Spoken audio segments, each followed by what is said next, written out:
Hi friends, welcome back to our YouTube channel vlog വെഞ്ചീസ്. അപ്പോൾ ഇന്നത്തെ നമ്മുടെ വീഡിയോ എന്ന് പറയുന്നത് എക്സ്പോർട്ടിംഗ് കള്ളൻ കണവ കൊണ്ടുള്ള ഒരു തോരനാണ്. ഇതൊരു സാധാരണ കണവ പോലെയല്ല, ഇത് അത്യാവശ്യം നല്ല കട്ടിയുള്ള കണവയാണ്. അപ്പോൾ അതുകൊണ്ട് നമുക്ക് നന്നായിട്ട് കട്ട് ചെയ്ത് നന്നായി കഴുകി വൃത്തിയാക്കി കുക്കറിൽ കുറച്ച് ഉപ്പും കൂടെ ഇട്ടിട്ട് നമുക്ക് വേവിച്ചെടുക്കാം. ഒരു 4-5 പീസിൽ കേൾക്കുന്ന രീതിയിൽ വേവിച്ചെടുക്കാം.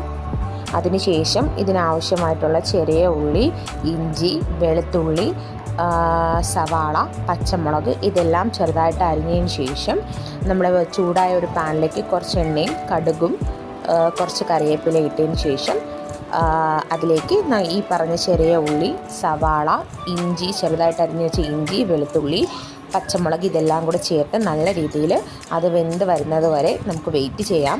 അതിനുശേഷം ഒരു മുറി തേങ്ങ കേട്ടോ, ഒരു ഫുൾ തേങ്ങയാണ് ഞാൻ എടുത്തേക്കുന്നത് ഇവിടെ. ആ ഒരു മുറി ഫുൾ തേങ്ങ തിരികെയതിന് ശേഷം അതിൽ മിക്സിയുടെ ജാറിലേക്ക് ഒരു 3 ടീസ്പൂൺ മുളക് പൊടി, 3 ടീസ്പൂൺ മല്ലിപ്പൊടി, 2 ടീസ്പൂൺ മഞ്ഞൾപ്പൊടി ഇതെല്ലാം ചേർത്ത് ആ തേങ്ങ ഒന്ന് അരച്ചെടുക്കാം.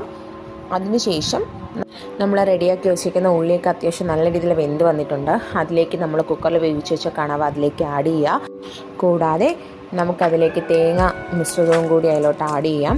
അതിനുശേഷം ഗരം മസാലപ്പൊടി, കുരുമുളക് പൊടി ഇട്ടതിന് ശേഷം നന്നായി ഒന്ന് ഇളക്കിയെടുക്കുക. അതിനുശേഷം ഒരു 5 മിനിറ്റ് മൂടി വെച്ച് ആവി കയറ്റുക. അതിനുശേഷം നമ്മൾ കണവ തോരൻ റെഡിയായിരിക്കുകയാണ്. ഞങ്ങളെ എക്സ്പോർട്ടിംഗ് കല്ലൻ കണവ റെഡിയായിരിക്കുകയാണ്. അപ്പോൾ നമ്മുടെ വീഡിയോ ഇഷ്ടമായ ലൈക്ക് അടിക്കാൻ മറക്കല്ലേ. അപ്പോൾ നിങ്ങളെല്ലാവരും ഒന്ന് ട്രൈ